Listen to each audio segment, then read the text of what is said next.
All right, I'm recording.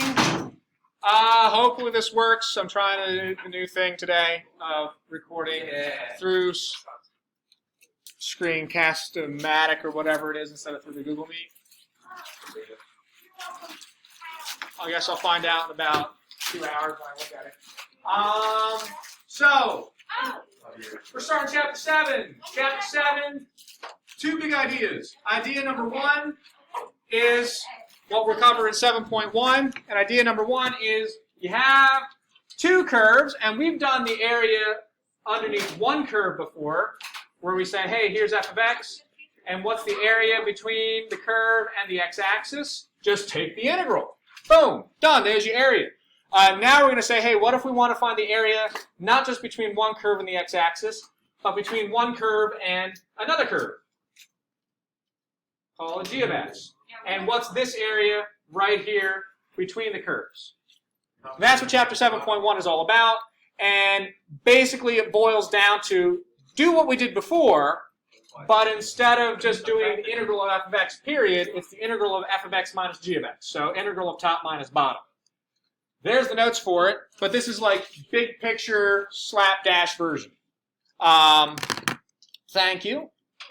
So, say you have 2 functions. Now, it's important that our functions are continuous. If your functions are not continuous, all bets are off. But if your functions are continuous on a to b, and if one function is always lower than the other guy on that interval, then the area between them is given by that integral.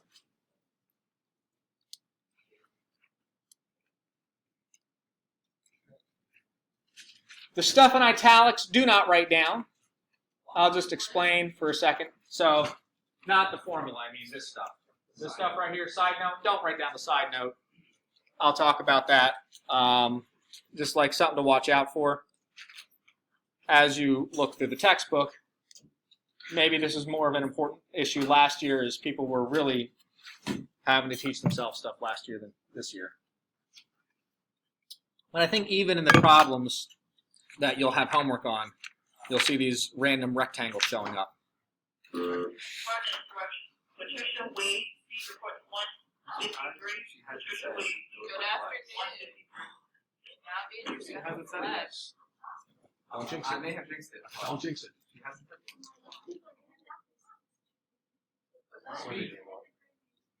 About what? Edgar, pause. Don't pause. Last story. Okay. So, Wait. Is the recording appropriate? I think so. So I had a class who was a 55 house. So I come in here and nobody's here. It's literally just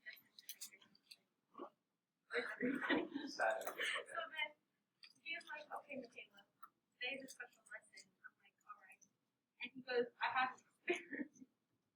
So he takes me in the back of it, there's all these people. I don't like how this group is going at all. And he was like, I'm doing experiments to see how people who have like psychological issues impact other people. So there was like a woman and her son, and it was cannibals, and they ate their neighbor's son. And then there were murderers, and then there was a guy like to harvest organs while like the patient was still alive. So I go back there, and there's this lady, and she's laughing, and she's like, hi, Mr. Edgar. It's so weird, and her name is Morgan, and she was a teacher that worked here. And Mr. Edgar kidnapped her and put her in there to see how the experiments were going to occur. But she had already had psychological things, so he was like, the experiment wasn't like conclusive because she already had stuff going on. So now I'm gonna like use you, and I'm gonna like say you disappeared. So I was there, and he brings this like little girl. I thought it was his daughter at first, but he was like, no, I just found her. And I was like, okay, why are you bringing her? I was like, oh my gosh, is that like their daughter? He was like, no, that's their lunch. And I was like, Huh? yeah, because there was campus, you know? So I was like, This is her dream, not mine. so I was like, do I have to stay back here? Like, can I come up here? You were like, you can if you like give them a finger for dessert, and you can stay out here while they eat. I was like, no, because if they like to take meat and So I'll just be back there. So the crazy lady Morgan, she escapes. How long is this dream? It's not that long. Okay. And- please be on. Oh, I'm sorry. Go ahead. You're not enjoying this? Oh, this is hilarious. I got to. So, like, did you calculate the slope of, like, their psychological decline? Are you asking me? Yeah. You're asking me what happened in her dream. Your Well, experiment, though. But it's Do I look your- like would you Prophet pass? Angel? Okay, but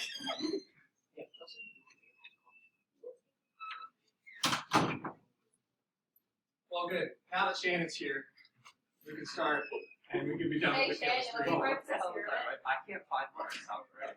so, you know Morgan? Okay. We can fill you in later. Hide your fingers.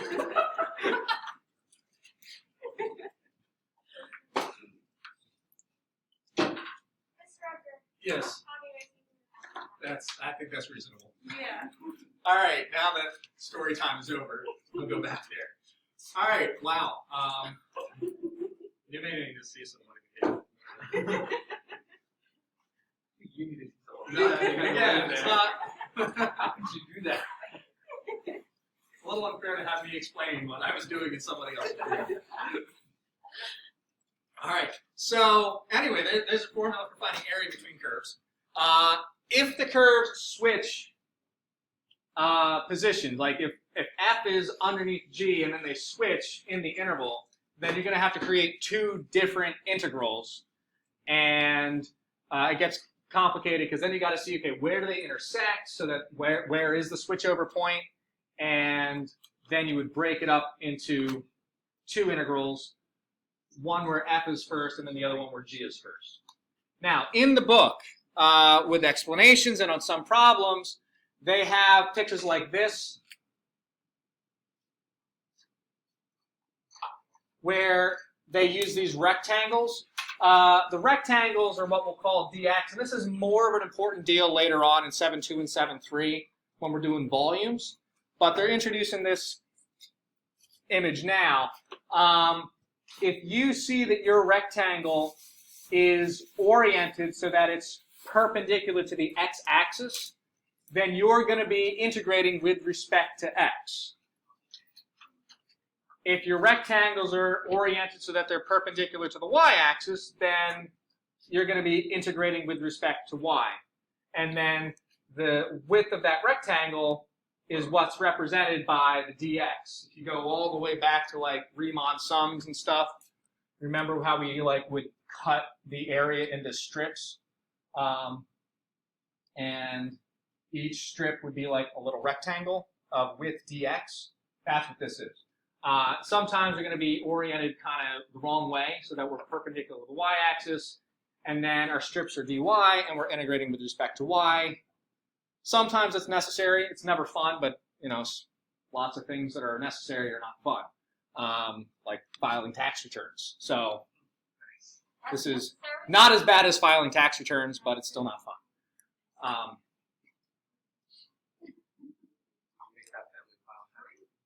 That wasn't this weekend, but often President's Day weekend is filing tax returns time.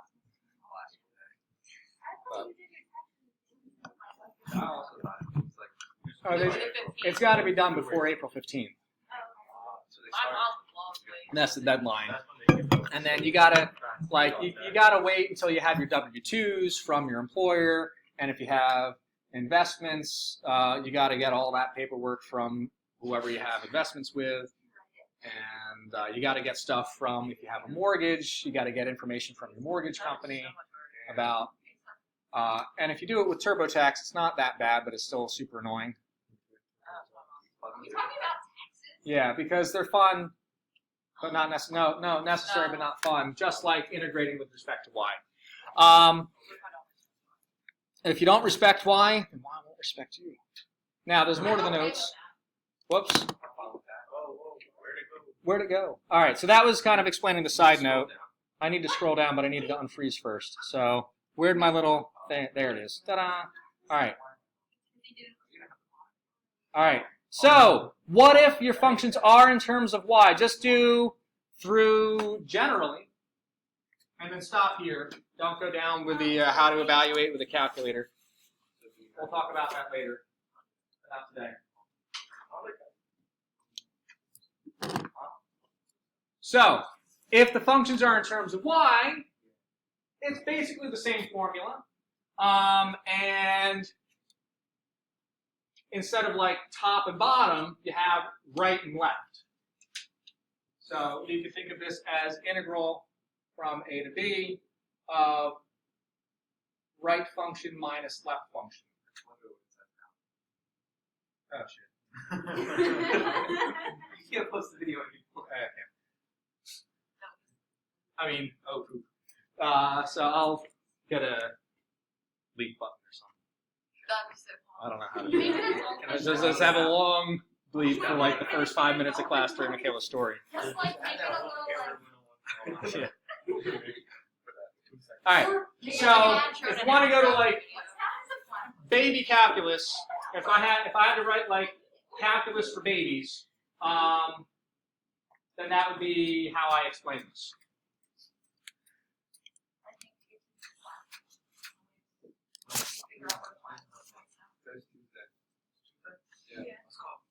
Yeah, today's Tuesday. 22 is 22. It really weekend. It was high. I moved really back. enjoyed Man. that.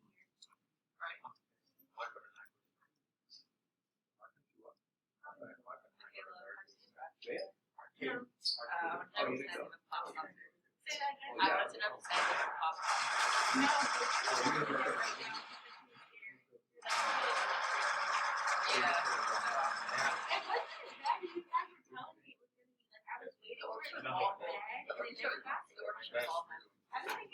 It was horrendous. Oh my god, it was like absolutely bad. I mean, if you feel like it would supplement your notes in a helpful way, then sure. I don't think it's super necessary. I think the only thing I'm gonna hate about this chapter is that we have to draw graphs. Yeah. So, what Sam said, for sure. The most annoying thing about this whole chapter, I don't know, it gets pretty annoying. But one of the most annoying things about certainly this first section is that a lot of the time, pretty much all the time, you do need to be able to draw a rough sketch. Now, emphasis on rough. I'm not asking your graphs to be like immaculate and like works of like Michelangelo worthy for the Sistine Chapel sort of thing. Like a rough sketch. If you have a clear picture of like where does it begin, where does it end, who's on top, who's on the bottom, do the intersect, get that point right, then we're fine. So rough sketch is good. It doesn't need to be like absolutely super detailed. So we're going to look at 2 examples, and then we'll see what our time is at that point. And we're going to see how having a picture for these ones, maybe not necessary, but later on, especially when the 2 functions switch in terms of who's up on the top and who's on the bottom, that is going to be more important. Or when it turns out it's in terms of y, we need to really look at things right versus left. That's really helpful to have a picture. Unfortunately, that's when it's hardest to graph it, when we're looking in terms of y, because then everything is kind of backwards from what you're used to. But this is kind of also practicing the curve sketching for later on in the chapter when we start doing volumes, and that's really necessary to draw the curve. Yes, ma'am. So, I know you said like we're not using like the x-axis and it's like between the two, but are we basically just finding the integral of one graph to the x-axis and the other graph to the x-axis? And then subtracting them? Yeah. Yeah, that's a way that we could do it as well. It amounts to the same thing, because you could break this integral into 2 separate integrals and say this is the integral of f of y minus the integral of g of y. Which is what you Just because it's how I already know how to integrate. the downside is then you have to do 2 separate integrals. Yeah. Here, if you can combine like terms and make it like a single nice function, then you can integrate just once and it's a little bit easier. What if there's no like terms? Now, if there are no like terms and you can't do that, then you may as well just break it up and do 2 different things. But if you look at the first example, the 2 main, like the 2 functions are x squared plus 2 and negative x. they're not like terms, but you can at least group them together in a nice single item or a single function, and it's not bad.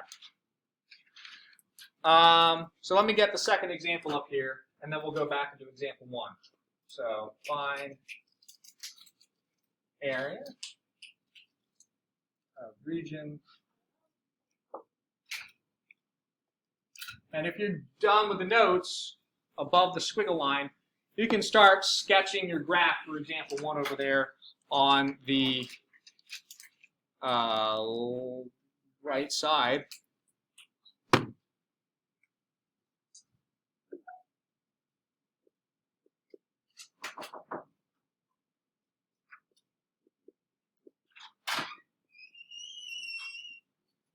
Hey guys, what's up?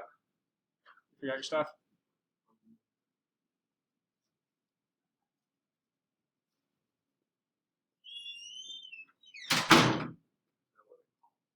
What? Because I have to have my Google Meet in here on my laptop. This is my Block 3 meet. Because my Flex meet is on here right now. I couldn't move it over because I discovered on Thursday I couldn't take the whole recording thing over.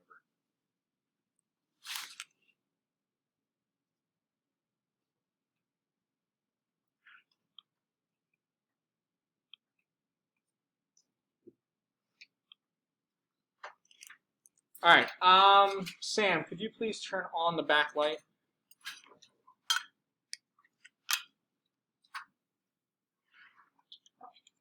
Thanks. All right, so start with drawing a sketch so you can see who's on top. And the x equals 0 and x equals 1 is nice because that gives us a definite beginning and end for this function, for this graph. So we don't need to go to the left of 0, we don't need to go to the right of 1. We're just looking between 0 and 1 for our x's. So then you plug in 0 for x squared plus 2, get back y equals 2. You plug in 1, and you get back, 1 squared plus 2 is 3, right? So that'll be way over here. It's a parabola, because it's an x squared thing. So there's your picture for y equals x squared plus 2. I'll even label that. And then y equals negative x, you start at 0, and then you go down to negative 1. So you got your graph. And then I like to draw this here. And then this is the area we want to find.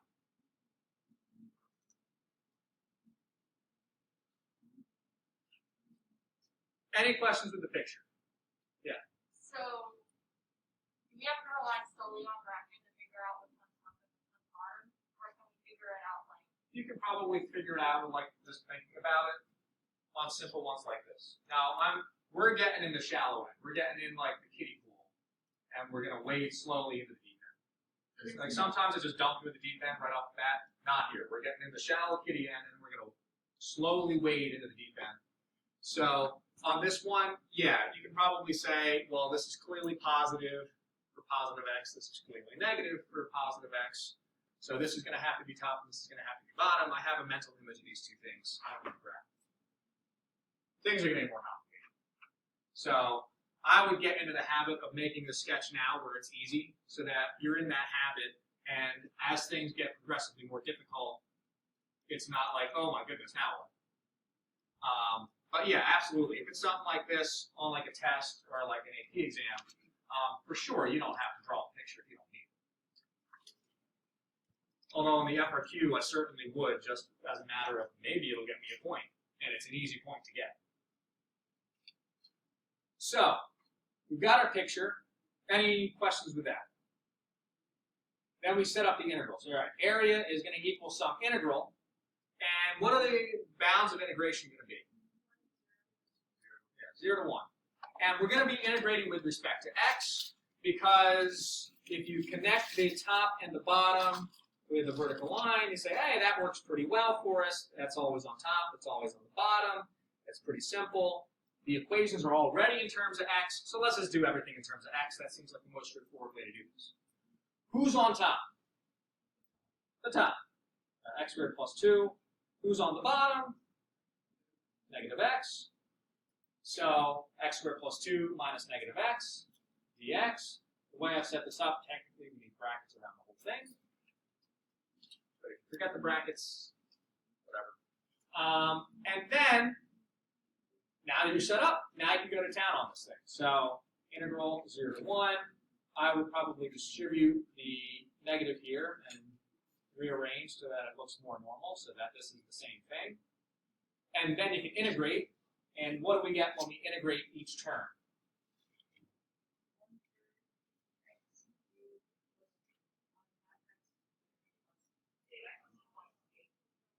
Now, do we need plus c here? No. So we've just spent basically an entire chapter and a half doing mostly or entirely indefinite integral with plus c. Now this chapter is going to be back into definite integrals almost entirely. So chapter 7, the whole chapter, I don't think we're going to do a single indefinite integral the whole chapter. Everything's going to be a definite integral because we're always finding either an area or later on the volume. So since we're finding like the value of some geometric region, we're doing definite integrals, no plus c. Just, we're going from 0 to 1. And you look at this and you pray that we have a polynomial with one of the bounds being 0 because that makes life a lot easier. You plug in 1, and what do you get when you plug in 1?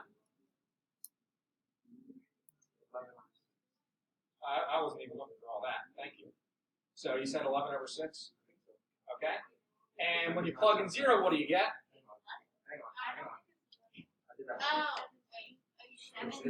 Oh, you're right. You made that a 1 instead of 2. All right, 17 over 6. And if you plug in 0, 0, 0, 0, simple. So you end up with 17/6, and that's your area. That's it. That's it. That's all there is. So you set up the integral, you clean up the inside, you integrate it, and then you plug in the upper bound, see what you get, plug in the lower bound, see what you get, minus. Now, when we put it like that, nothing could be easier. That's not true, but that's basically what it is. Any follow-up on example 1 before we look at example 2?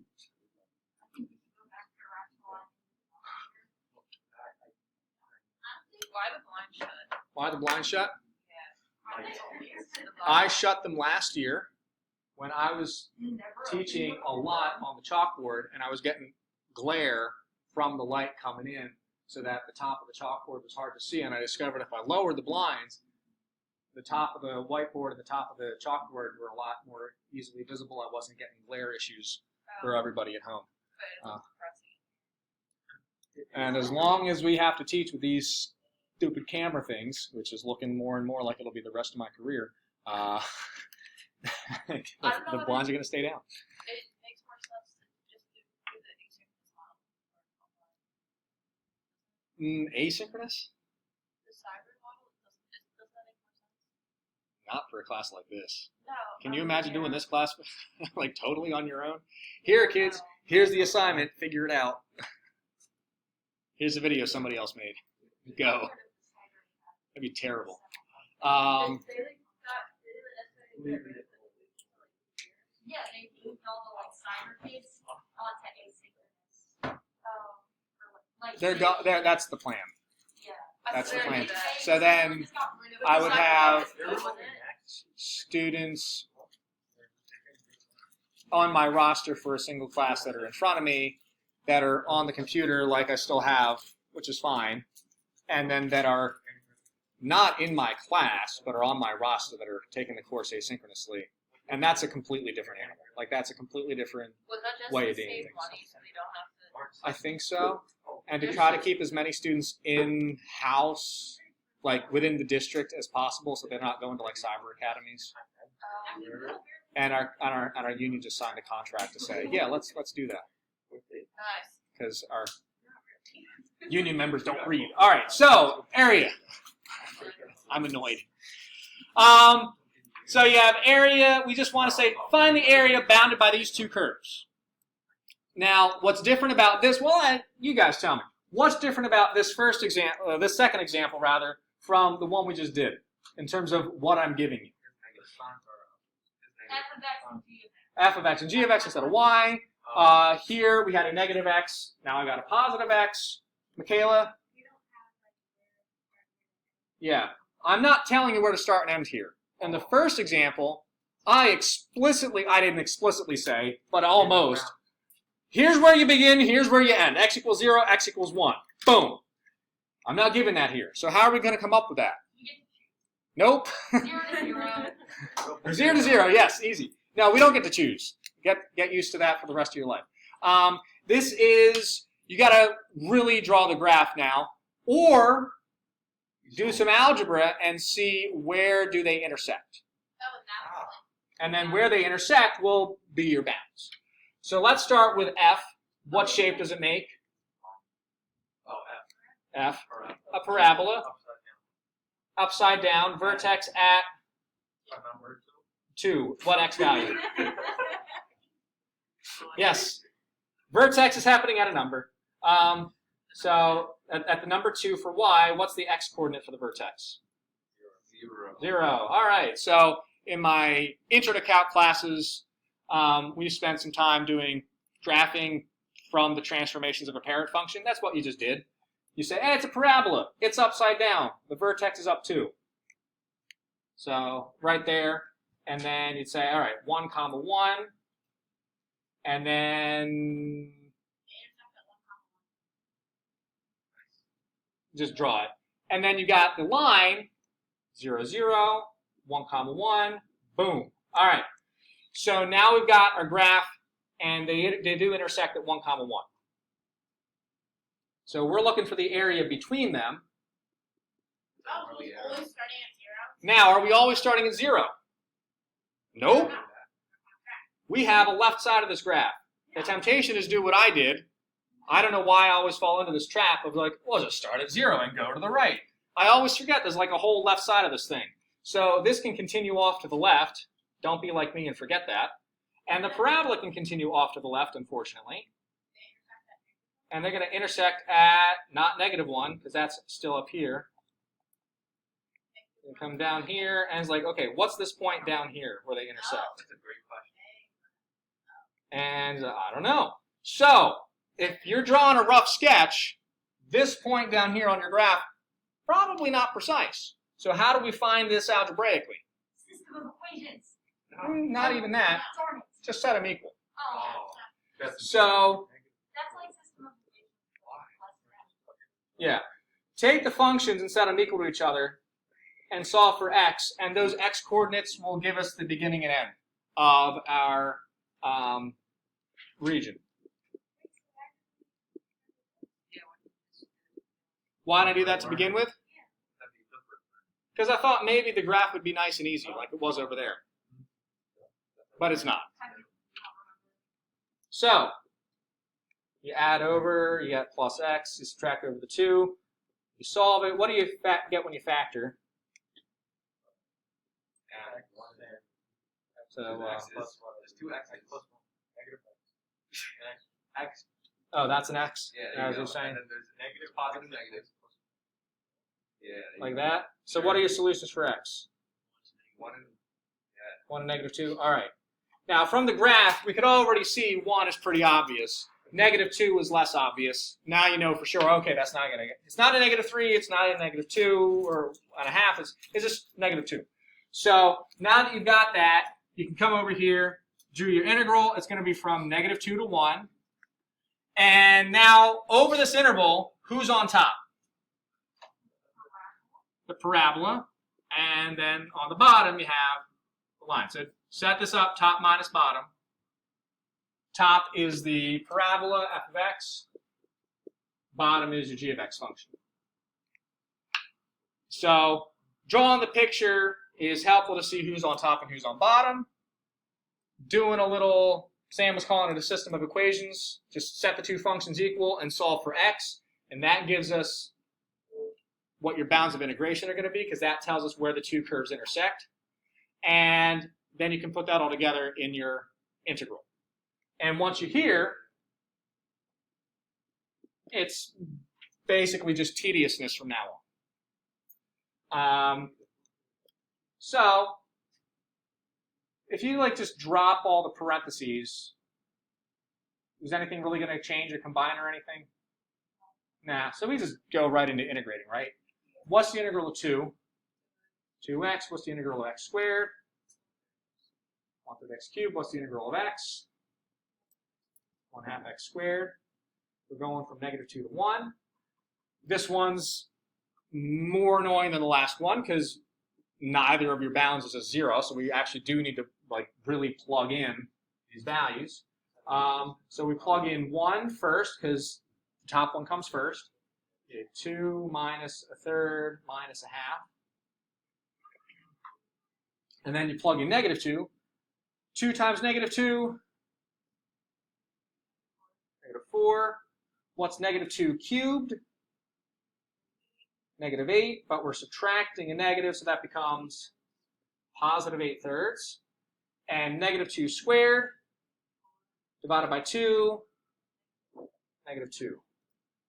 So as you go to then evaluate, if you want to just mentally evaluate each of these terms so that you're not like saving yourself a little bit of time, I think that's a good idea. And you should be able to do this without a calculator because this could very well show up on a non-calculator part.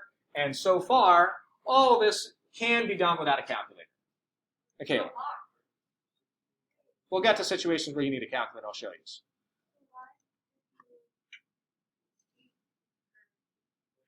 Positive, because -2 to the 3rd is a negative, and then you're subtracting a negative. I thought you meant Oh yeah, and then you're going to shoot that negative is going to switch back to being negative. So we'll have 2. Sorry, 2 minus 1/3 minus 1/2 plus 4 minus 8/3 plus 2. So we got what? 2 plus 2 plus 4 is 8. Getting all the whole numbers. And what's -1/3 minus 8/3? That number. So that's -9/3 is -3, and then minus 1/2. So that's what? I got 27/6. I got -13. I don't know what you want to look at it. Okay, that's Because the 2 becomes 12/6. Why go to 6? Because the thirds. I'll just do the because there's a 1/2.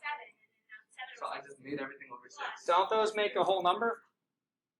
Oh, you're right. -1/3 and -8/3. Don't they make -3? Because he's making those. Oh, 27/6. That reduces to something over 2. That's 9/2. So it's 4.5. Okay.